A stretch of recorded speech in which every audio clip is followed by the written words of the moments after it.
Yo les amis et bienvenue au Sanctuaire Le Repère. On va à la découverte de ce nouveau havre de paix pour animaux abandonnés, maltraités, issus de laboratoires de tests. Vous allez découvrir une centaine d'animaux. On part maintenant à la découverte de ce nouveau havre de paix dédié aux animaux.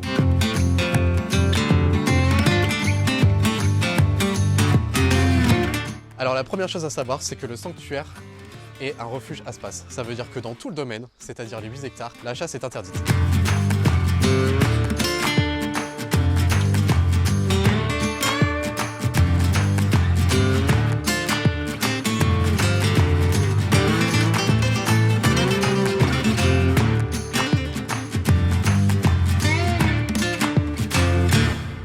Alors ici on est en présence de nos cochons sauvés de laboratoires de tests. Ils étaient en Allemagne depuis des années, enfermés. Ils n'ont jamais vu la lumière du jour. Et maintenant ils vivent leur meilleur jour grâce à l'association Le Graal, dont l'objectif est de les sortir des laboratoires pour leur offrir une retraite paisible. Et là on a 4 cochons avec nous, des mini-pigs, et ils vivent maintenant leur meilleure vie. Alors ici on a 2 chevreaux avec nous aussi. Ils viennent de l'industrie. Et comme c'est des chevreaux, des mâles, on sait que pour fabriquer du lait, il faut forcément que la femelle mette bas pour produire du lait. Et donc les mâles sont destinés ensuite aux abattoirs. Donc ils n'ont pas le droit de vivre.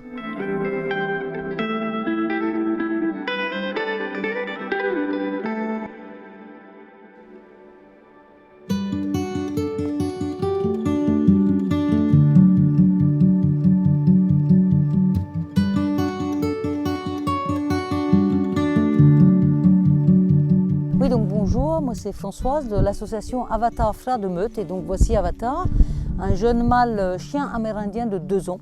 Donc on présente l'association et des animations sur le loup, donc pour sensibiliser un peu le public justement à la présence du loup de plus en plus souvent en France et un peu partout. Donc cet animal qui fait toujours peur au XXIe siècle, qu'on présente encore comme un animal dangereux ou un animal stupide et donc qui ne fait pas l'unanimité de toute façon en tant que grand prédateur. Donc on essaye effectivement de changer les mentalités et de le montrer sous une autre forme. Donc on les présente à travers de petites conférences par tranche d'âge. Pour les enfants on va s'adapter, un petit parcours avec des explications sur le mode de vie des loups et puis un petit peu plus poussé pour les adultes et les vrais passionnés. Donc avec nos animaux qui sont des chiens amérindiens, donc des croisements de loups américains avec des chiens nordiques, une race qui a été reconnue donc en Belgique, nos voisins, et encore très contestée et très compliquée pour la détention en France. Mais bon, on espère que ça va bien aller dans les années à venir.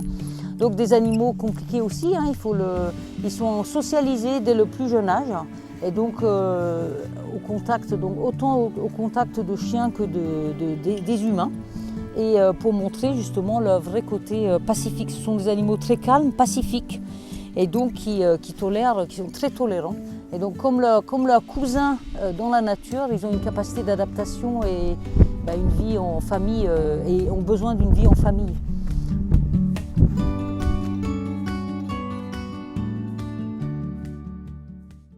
Bonjour à tous, moi c'est Marion Jonot. Donc principalement au sein de la structure, je m'occupe de tous les animaux plus du côté fermier. Et du coup au sein de l'association, je suis secrétaire générale, donc je fais aussi un petit peu d'administratif et du coup on va commencer à vous présenter quelques-uns de nos animaux. Alors après, principalement le travail avec les animaux, ça va être de les sortir le matin, de leur donner à manger, de les rentrer le soir et de faire beaucoup de nettoyage au quotidien. Je suis aidée aussi par pas mal de stagiaires, de bénévoles, d'autres membres de l'équipe qui viennent aussi donner un coup de main sur les animaux. Du coup là on est devant la volière des perruches, donc pareil qui a été entièrement construite par l'un de nos bénévoles. Et après au niveau des oiseaux que vous vous allez trouver dans cette volière, donc qui viennent de 2 endroits différents. Il y a une partie des perruches, c'est les miennes que j'avais dans le 91 parce que j'aimais bien ces petits animaux et j'ai décidé de les ramener avec mon déménagement à condition qu'ils aient une grande volière pour pouvoir voler. Et après, on a eu un placement du coup d'une association qui s'appelle Perroquets en détresse parce qu'il y a beaucoup de particuliers qui prennent ces animaux et qui se rendent compte vite après ou que c'est trop bruyant pour vivre sur un balcon d'un appartement ou qui sont un petit peu surpeuplés par ces animaux qui se reproduisent très très vite. Alors nous, en tant qu'association et refuge, on est contre la reproduction. On ne veut pas que nos animaux se reproduisent pour être capables de gérer le surplus d'animaux et surtout, on s'est rendu compte qu'il y avait beaucoup de demandes. Pour les oiseaux, ce qui est un petit peu particulier, c'est que malheureusement, on ne peut pas castrer ou stériliser un mâle ou une femelle perruche.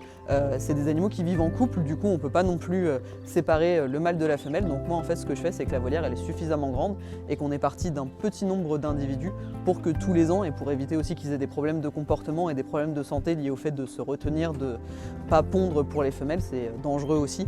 Ils ont chacun en fait un nid où ils choisissent ou pas de faire des bébés et si jamais il y a des petits ou s'il y a des œufs, on garde en fait un œuf. La volière, elle est suffisamment grande pour accueillir en fait tous les ans un couple avec un petit et après ça se fera le renouvellement tout gentiment, mais ça leur évite vraiment des problèmes de santé. Et après, pour tout le reste des animaux qui est possible en fait de stériliser ou de castrer, on le fait pour éviter d'être vraiment surpeuplé et de répondre un maximum à la demande des animaux.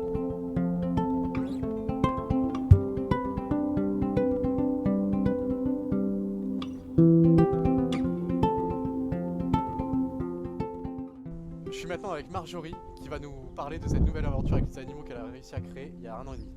Bonjour, moi c'est Marjorie, présidente de l'association Le Repère à Champéon en Mayenne.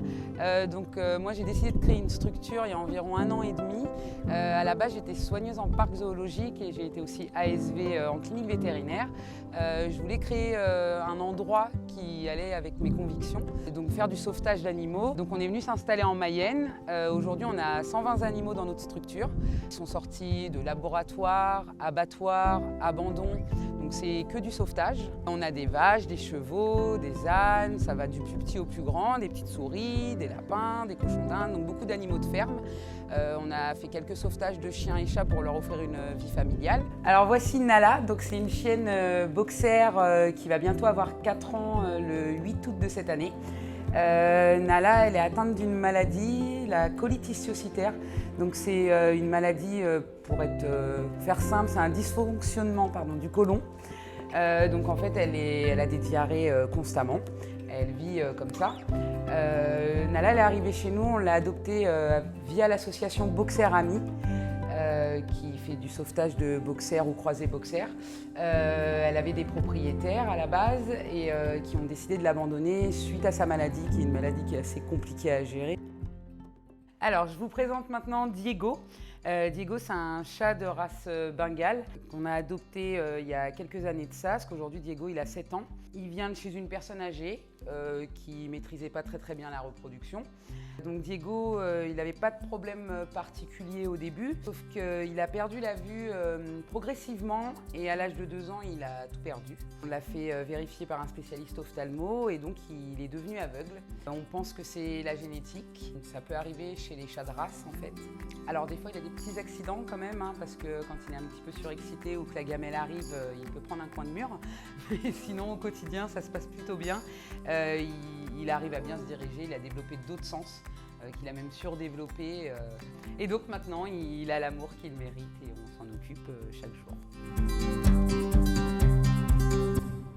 Au niveau des dons et comment nous aider, notre association elle fonctionne uniquement avec des dons, votre soutien, donc que ce soit sur les réseaux sociaux, sur notre page Facebook, sur le site internet qui est en création et sur place quand vous venez visiter.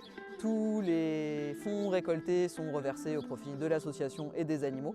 Après, il y a différents moyens du coup pour nous aider, alors que ce soit en venant visiter la structure sur nos horaires d'ouverture et les tarifs d'entrée du coup sont reversés à l'association. Ça peut être aussi via des dons en ligne, via PayPal, via après les différentes cagnottes qu'on peut faire pour plus spécialement des animaux. Et après, on a tout aussi un système pour récolter des fonds avec le système de parrainage où on a en fait 3 formules différentes. Donc ça va en fait des parrainages qui vont de 5 à 20 euros.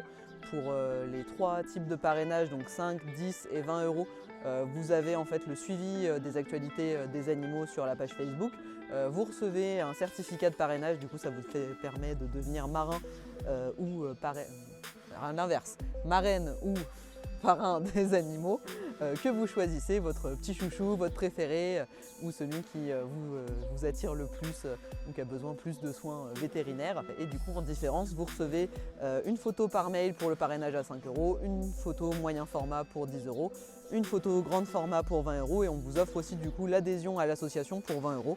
Ce qui permet d'avoir un regard sur toutes nos activités. Vous êtes conviés à l'Assemblée Générale, à tous nos projets, de voir vraiment comment on utilise l'argent et ce qu'on en fait pour les animaux. Et puis on organise aussi des petites journées sympathiques pour remercier nos bénévoles et nos adhérents.